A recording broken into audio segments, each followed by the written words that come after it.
Oi pessoal, tudo bom com vocês? Vamos começar aqui os nossos estudos, na nossa revisão, que na verdade também não é tanto uma revisão, porque a gente teve só uma aula sobre essa matéria, então hoje é o dia da gente fixar mesmo o conteúdo para as futuras avaliações, tá bom? Eu vou estar lembrando que eu vou estar disponível aqui para vocês no horáriozinho da nossa aula, toda quinta-feira, né, de 7h30 até 9h10, que é o nosso horário. Então, respeitem esse horário também para fazer as atividades, tá? E entregar os trabalhinhos e pesquisas aí que eu vou sugerir para vocês. Vamos parar de falar, de enrolar, né? Vamos começar a falar aqui sobre os átomos, tá? A gente tem esse conteúdo no caderno, mas tem pouquinho, porque, como eu falei, foi só uma aula. Quando a gente fala de átomos, né, esse ano a gente começa a falar de química, né, a gente começa um assunto novo, uma matéria diferente. É tudo muito invisível, né, para os nossos olhos. Mas, galera, tudo que você conseguir enxergar é formado por um átomo. Lembra quando a gente estudou os conceitos de matéria? O que era matéria? Do que ela era formada, né? Tudo vai ser formado por átomos de elementos diferentes. Vamos começar a entender um pouquinho quem são os átomos. Bom, eu botei para vocês que o átomo, né, o nome átomo, ele vai ser dado ao formador da matéria, né? Aquilo que eu falei para vocês, a matéria é tudo aquilo que vai ocupar lugar no espaço, tá bom? E vai possuir uma massa. Cada elemento, cada estrutura, cada coisa que você observar vai ter uma massa diferente, mas vai ser uma matéria por ocupar um lugar no espaço, inclusive o oxigênio, né?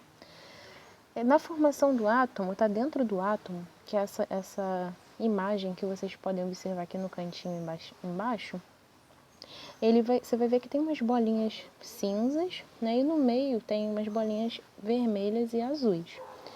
Dentro de um átomo, eu vou ter 3 partículas, tá? Os prótons, os nêutrons e os elétrons. A gente vai entender a diferença entre cada um deles na próxima paginazinha, tá? Mas lembrem-se sempre, todo átomo ele é formado de prótons, nêutrons e elétrons, tá bom? Vamos lá.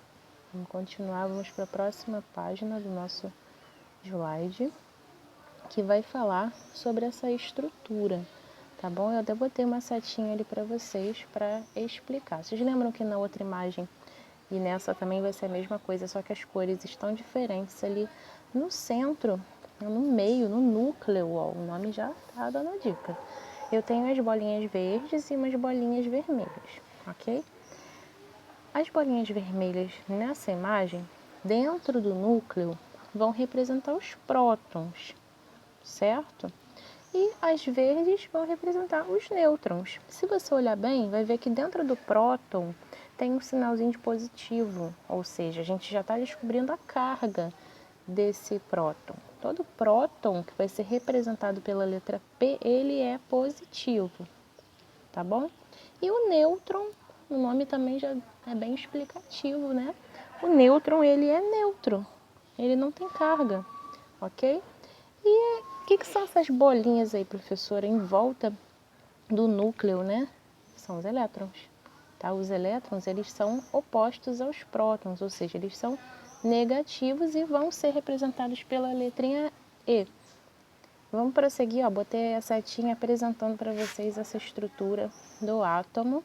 Nosso próximo questionamento é sobre a representação do átomo. Tá, beleza, né? A gente viu que ele tem um núcleo com partículas positivas e neutras e tem os elétrons que ficam orbitando ao redor desse núcleo, mas como que a gente representa isso? Bom, lembra que eu pedi para vocês em aula, para vocês sempre terem uma tabela periódica agora em mãos, não tirar da mochila, e vai ter sempre que estar com vocês, tá? Porque a partir de agora a gente vai ter que começar a consultar essa tabela e aprender a analisar. Por enquanto a gente vai observar só um elemento. Se vocês quiserem analisar em casa aí, também vou ficar muito feliz, muito orgulhosa de vocês, mas a gente vai estudar essa análise com calma, tá? Eu pretendo fazer a próxima aula de vocês numa análisezinha da tabela periódica, tá bom? Pra gente falar dos elementos químicos. Mas vamos lá. Nesse exemplo aí a gente tem um elemento, tá? Que é o ferro. O ferro ele é representado pelo símbolo Fe, ok? Aí eu tenho algumas informações, tá bom? Quando a gente quer representar um átomo, a gente vai utilizar a sigla do elemento químico. Nesse caso do ferro é Fe, do oxigênio, é O. Entenderam? Eu vou botar uns exercícios aí para vocês pesquisarem na tabela periódica. Quem não tiver a tabela em mãos pode pesquisar a imagem na internet, tá? Enfim, vou ler aqui para vocês a legenda. A sigla Fe, por exemplo, representa todos os átomos que formam um elemento químico ferro. Ou seja, essa distribuição eletrônica aí, tá vendo? No cantinho, número atômico, tudo isso vai fazer parte de um átomo que vai formar um elemento químico. Vamos para o próximo. Beleza, vamos lá que tem uma dica agora interessante para vocês, hein? A sigla que representa o átomo ainda pode fornecer duas informações muito importantes. Se você voltar na imagem, você vai ver que lá também tem essas informações aqui, do número atômico e do número de massa, tá bom? O número atômico, ele vai ser representado pela letra Z, ok? Ele vai indicar o número de prótons e o número de elétrons que tem no átomo. Isso mesmo, o mesmo número de prótons de um indivíduo vai também ser o número de elétrons dele. E vai ser também o número atômico. Coloquei a dica aí para vocês. Z é igual a P, que é igual a E. Se você souber isso, se você lembrar desse macete, você não vai esquecer mais. E o número de massa, né? Lembra que eu falei que um átomo, ele forma uma matéria, toda matéria ela tem massa e ocupa lugar no espaço. Então a massa ela vai ser representada por A, tá bom? E a massa, o número de massa, vai indicar o núcleo do átomo, tá? É a soma daquele núcleozinho lá do átomo. O que tinha naquele núcleo? Vocês lembram? Tinha o próton e tinha nêutron. Então a massa, ela é um núcleo. No núcleo eu tenho prótons e nêutrons. Eu vou somar o número dos dois e vou ter o número da minha massa. Muito simples. Vou passar uns exercícios para vocês treinarem também. Fica com medo não, gente. Vamos analisar então. Vou ter para a gente dar uma analisada aqui. Utilizando o elemento ferro citado anteriormente, desculpa aí o encontrar ficou separado, mas tudo bem. Ainda estou iniciando os slides, a gente vai aprender a fazer, me perdoa. Vamos encontrar os números atômicos, o número de massa de próton, nêutron e elétron. Parece coisa dessa, mas lembra da dica? Z igual a P igual a E, então eu já tenho 3 respostas em uma dica. E a massa é o núcleo. Dentro do núcleo eu tenho próton e nêutron, certo? Então olha aí, o meu ferro aí de novo, eu tenho aí o elemento, tem o número atômico dele, já tem na tabela, a gente não vai precisar calcular o número atômico, tá? Se você observar a tabela, você já sabe. O símbolo dele, que é Fe, a distribuição eletrônica que a gente vai ver daqui a pouquinho. O nome, e embaixo do nome dele, a gente sempre vai ter a massa atômica, que é a letra A, né? Então, tem coisas aí que eu não tenho na tabela, né? no quadradinho aí que vai representar meu elemento, mas eu tenho a minha dica. Se eu sei que Z, que é o número atômico, é 26, o E e o P, que é o elétron próton, também vão ser 26, lembra? Agora, para descobrir a massa. A massa eu também já tenho, 55 aí embaixo, tá? Eu usei os números antes da vírgula, tá, pessoal? Muitos elementos aí vocês vão ver o número grandão e tal. A gente vai aprender quando arredondar ou quando usar apenas os números iniciais.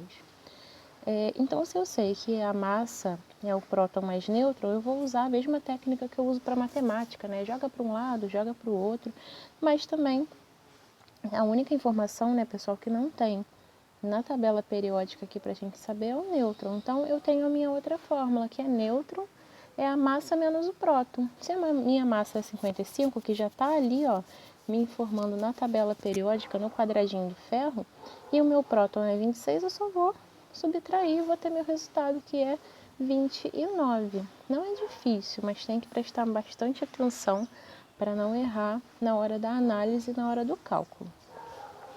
Vamos para o próximo, tá? Nosso próximo assunto é sobre a eletrosfera. Bom, a eletrosfera, vou até dar um play aqui na imagem, olha essa imagem ali girando, né, no cantinho. É mais ou menos o que acontece com os elétrons, né? Eles têm um núcleo e eles vão girar ao redor do núcleo. Só que esses elétrons, né, gente, cada elemento, eles têm um número de elétrons diferente, um número atômico diferente. É o que a gente vai precisar entender agora. Existem camadas eletrônicas. E essas camadas eletrônicas, elas suportam, vamos dizer assim, um número de elétrons diferentes, tá? Então, eu tenho a camada K, eu botei um nível aí, que é o número da camada, tá? Então, é na ordem mesmo, de 1 a 7. Camada K, na ordem alfabética também, L, M, N, O, P e Q. Agora, eu tenho que memorizar isso aqui, gente. A camada K, ela só suporta no máximo 2. Ela pode ter um, professora? Pode, mas o máximo é 2, tá? 2 elétrons na camada K, 2 elétrons na camada L, 18 na camada M e assim por diante, pessoal, segundo a nossa tabelinha aqui, tá bom? A observação que eu botei é que cada camada eletrônica pode conter um certo número máximo de elétrons. Aí eu botei um exemplo bem bobo para vocês, mas que vai ajudar muito, tá? Imagine que cada camada eletrônica de K aqui representa uma caixa com tamanhos diferentes. Dentro de cada uma delas, de cada caixa, vai caber apenas, né, gente, a quantidade de objetos de acordo com o tamanho dela. Então, a minha camada K, minha caixinha K, só cabem 2 elétrons, porque ela é pequena. E a camada L já é um pouco maior, mas também só cabem 8. Cabem 5, professora? Cabem, mas não pode caber 9. O máximo é 8. A camada M, a camada N e assim por diante, tá, pessoal? Coloquei aqui uma observação para vocês, ó. Para os átomos com mais de 3 camadas, enquanto a penúltima camada não estiver com 18, a última vai ter no máximo 2, tá? A gente vai aprender essa distribuição eletrônica com mais calma. Não fiquem nervosos, a gente vai por parte, tá? Eu tô colocando esse conteúdo porque faz parte sobre a eletrosfera, mas fiquem tranquilos que a gente pode revisar de novo semana que vem, tá bom? Eu quero que vocês compreendam. Lembrem de fixar no caderno, tá? Esses conteúdos também. Vamos aplicar isso aí das camadas, pessoal. Não é difícil também, é só a gente imaginar as caixinhas realmente com o quanto você pode pôr dentro dela, certo? Olha só, eu tenho um hidrogênio que tem um elétron só. Então, ele só vai ter a camada K. E dentro da camada K dele, eu vou ter um elétron. Olha só, não preciso ter 2, gente, não pode. Se ele só, o número dele é 1, eu só vou ter 1. Agora, o potássio, que é representado pela letra K, o número dele é 19. Vocês podem até conferir na tabela periódica, tá? Então, eu vou distribuir esses 19 dentro de cada camada, dentro do que elas conseguem suportar, dentro do máximo delas. Camada K, botei 2, ok, certíssimo. Camada L, 8. Então, 8 da camada L com 2 da camada K dá 10, né? Então, quanto falta ainda? Falta 9. Mas, o que eu falei para vocês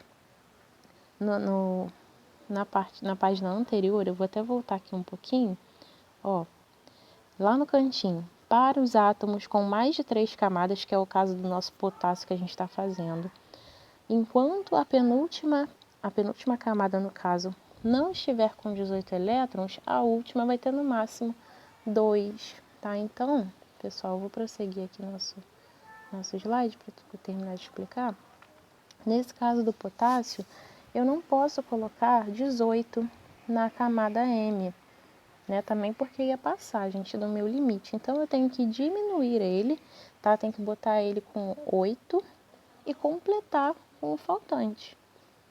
Entenderam? Vou explicar de novo. Ó. Na terceira camada, se eu colocasse 18, eu também não posso colocar. Eu tinha 10, ia faltar 9. Então, eu não posso botar esse 9. Tá? Ele tem que ter um a mais. Eu não posso colocar esse 9 e deixar ultrapassar esse número 8, ok?